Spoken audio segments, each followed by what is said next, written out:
मध्य रेल्वेच्या 63 तासाचा मेगा ब्लॉकला जम्बो मेगा ब्लॉकला सुरुवात झालेली आहे।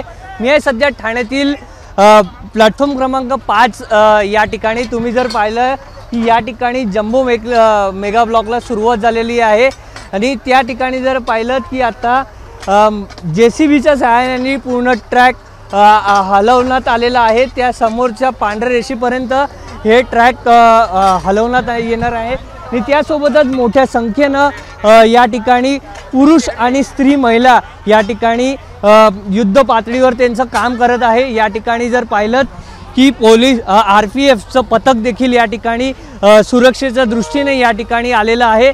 त्यासोबतच पाहिलं या ठिकाणी प्लॅटफॉर्म क्रमांक 5 वरून पूर्ण हा 3 दिवसाचा हा मेगा ब्लॉक असणार आहे आणि त्याचमुळे 930 गाडी रद्द करण्यात आलेली आहे। प्लॅटफॉर्म क्रमांक 5 वरून 3 दिवसाचा मेगा ब्लॉक असल्यामुळे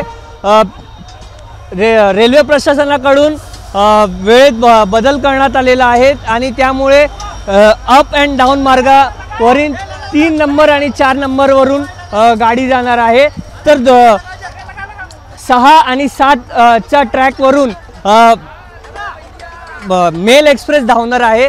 त्यासोबतच या ठिकाणी मोठा हा 63 तासाचा मेगा ब्लॉक असणार आहे आणि दुसरीकडे CSMT स्टेशनवरनं 10 नंबरचा पलाटावरनं 2 दिवसाचा मेगा ब्लॉक असणार आहे। तो 36 तासाचा असणार आहे आणि ह्या दोन्ही मेगा ब्लॉक्समुळे मोठ्या प्रमाणात लोकलच्या जे प्रवासी आहेत त्यांना त्रास सहन करावा लागणार आहे आणि दुसरीकडे या ठिकाणी मध्य रेल्वेकडनं या ठिकाणी युद्ध पातळीवर काम सुरू आहे आणि त्याचमुळे या ठिकाणी रेल्वे प्रवाशांकडून अनेक लोकांचे प्रतिक्रिया आपण पाहिल्यात सकाळपासूनच आणि त्यामुळे या ठिकाणी मध्य रेल्वे कडून 63 तासाचा हा मेगा ब्लॉक मुळे प्रवाशांचे हाल देखील होणार आहे। व्हिडिओ जर्नलिस्ट इरफानसह हितेश पांचाळ, ABP माझा, ठाणे।